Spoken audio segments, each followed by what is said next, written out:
ದಾವಣಗೆರೆ ದಕ್ಷಿಣ ವಿಧಾನಸಭಾ ಕ್ಷೇತ್ರಕ್ಕೆ ಏಪ್ರಿಲ್ 9ರಂದು ಉಪಚುನಾವಣೆ ನಡೆಯಲಿದ್ದು ಕಣ ರಂಗೇರಿದ. ಅಲ್ಪಸಂಖ್ಯಾತರಿಗೆ ಕಾಂಗ್ರೆಸ್ ಟಿಕೆಟ್ ನಿರಾಕರಿಸಿದ್ರಿಂದ ಅಸಮಾಧಾನ ಭುಗಿಲೆದ್ದಿದ್ದು, ಸಾದಿಕ್ ಪೈಲ್ವಾನ್ ಸ್ವತಂತ್ರ ಅಭ್ಯರ್ಥಿಯಾಗಿ ಸ್ಪರ್ಧಿಸಲು ಮುಂದಾದರೆ ಇನ್ನು ಹಲವು ಅಭ್ಯರ್ಥಿಗಳು ಸ್ವತಂತ್ರವಾಗಿ ಮತ್ತು ಬೇರೆ ಪಕ್ಷಗಳಿಂದ ಕಣಕ್ಕಿಳಿಯಲು ತಯಾರಿ ನಡೆಸಿದ್ದಾರೆ. ಅದರಲ್ಲೂ ಕಾಂಗ್ರೆಸ್ ಪಕ್ಷದ ದ್ವಿಮುಖ ಧೋರಣೆ ನೀತಿಯಿಂದ ಮುಸ್ಲಿಂ ಸಮುದಾಯ ಬೇಸತ್ತು ಈ ಸಲ ಎಸ್ಡಿಪಿಐ ಪಕ್ಷದ ಅಭ್ಯರ್ಥಿಗೆ ಮತ ನೀಡಲು ನಿರ್ಧರಿಸಿದೆ. ದಾವಣಗೆರೆ ಉಪಚುನಾವಣೆಗೆ ಎಸ್ಡಿಪಿಐ ಅಫ್ಸರ್ ಕೋಡ್ಲಿಪೇಟೆಯವರ ಎಂಟ್ರಿ ಕೈ ಭದ್ರಕೋಟೆಯನ್ನ ಒಡೆಯುವ ಸಾಧ್ಯತೆ ಕಂಡು ಬರ್ತಾ ಇದೆ. ಹಾಗಾಗಿ ಇಡೀ ರಾಜ್ಯದ ಚಿತ್ತ ದಾವಣಗೆರೆ ಉಪಚುನಾವಣೆಯತ್ತ ತಿರುಗಿ ಬಿದ್ದಿದೆ. ಅಫ್ಸರ್ ಕೋಡ್ಲಿಪೇಟೆ ಕಣಕ್ಕೆ ಇಳಿದ ಹಿನ್ನೆಲೆ ಮುಸ್ಲಿಂ ಮತಗಳು ವಿಭಜನೆಯಾಗುವ ಸಾಧ್ಯತೆ ಇದ್ದು, ಇದು ಕಾಂಗ್ರೆಸ್ ಪಕ್ಷಕ್ಕೆ ಬಹಳಷ್ಟು ತಲೆನೋವಾಗಿ ಪರಿಣಮಿಸಿದೆ. ಇನ್ನು ಎಸ್ಡಿಪಿಐ ಎಂಟ್ರಿ ಕೊಟ್ಟ ಹಿನ್ನೆಲೆ ಇಡೀ ಚುನಾವಣೆಯ ಲೆಕ್ಕಾಚಾರವೇ ಬದಲಾಗುವ ಸಾಧ್ಯತೆ ಇದ್ದು ಬಹಳಷ್ಟು ಕುತೂಹಲಕ್ಕೆ ಕಾರಣವಾಗಿದೆ.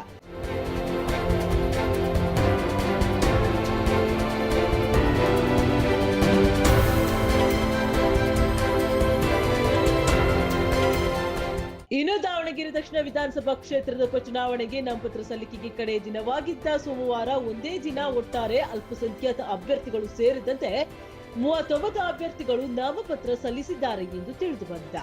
ಮುಖ್ಯಮಂತ್ರಿ ಸಿದ್ದರಾಮಯ್ಯ, ಡಿಸಿಎಂ ಡಿಕೆ ಶಿವಕುಮಾರ್ ದಾವಣಗೆರೆಗೆ ಆಗಮಿಸಿ ಪಕ್ಷದ ಅಭ್ಯರ್ಥಿ ಸಮರ್ಥ ಶಾಮನೂರ್ಗೆ ಬೆಂಬಲ ನೀಡಿದ್ದಾರೆ. ಈ ನಡುವೆ ಅಲ್ಪಸಂಖ್ಯಾತ ಯುವಕರು ಕಾಂಗ್ರೆಸ್ ವಿರುದ್ಧ ಪ್ರತಿಭಟನೆ ನಡೆಸಿ ದಾವಣಗೆರೆ ಹಾಗೂ ಬಾಗಲಕೋಟೆಯಲ್ಲಿ ಪಾಠ ಕಲಿಸುತ್ತೇವೆ ಅಂತ ಎಚ್ಚರಿಕೆ ನೀಡಿದ್ದಾರೆ.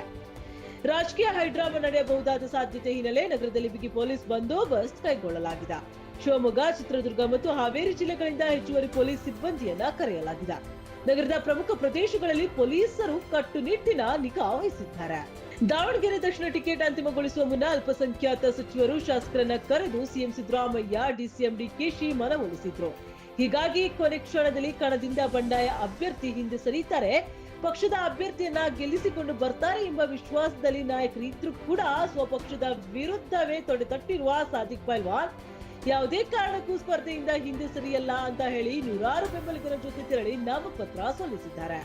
ಇನ್ನು ದಾವಣಗೆರೆ ದಕ್ಷಿಣ ವಿಧಾನಸಭಾ ಕ್ಷೇತ್ರಕ್ಕೆ ನಡೆಯುವ ಉಪಚುನಾವಣೆಗೆ ಅಸಾವುದ್ದೀನ್ ಓವೈಸಿ ನೇತೃತ್ವದ ಎಐಎಂಐಎಂ ಸ್ಪರ್ಧಿಸದಿರಲು ನಿರ್ಧರಿಸಿದ್ದು ಎಸ್ಡಿಪಿಐ ಪಕ್ಷಕ್ಕೆ ಸಾಥ್ ನೀಡ್ತಾ ಇದೆ ಎಂಬ ಸುದ್ದಿಗಳು ಕೂಡ ಸಾರ್ವಜನಿಕ ವಲಯದಲ್ಲಿ ಕೇಳಿ ಬರ್ತಾ ಇದೆ.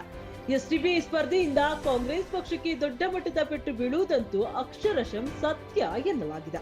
ಏನೇ ಆಗಲಿ ದಾವಣಗೆರೆ ದಕ್ಷಿಣ ಉಪಚುನಾವಣೆ ಅಖಾಡ ರಂಗೇರಿದ್ದು ಬಹಳಷ್ಟು ಕುತೂಹಲ ಸೃಷ್ಟಿಸಿದೆ.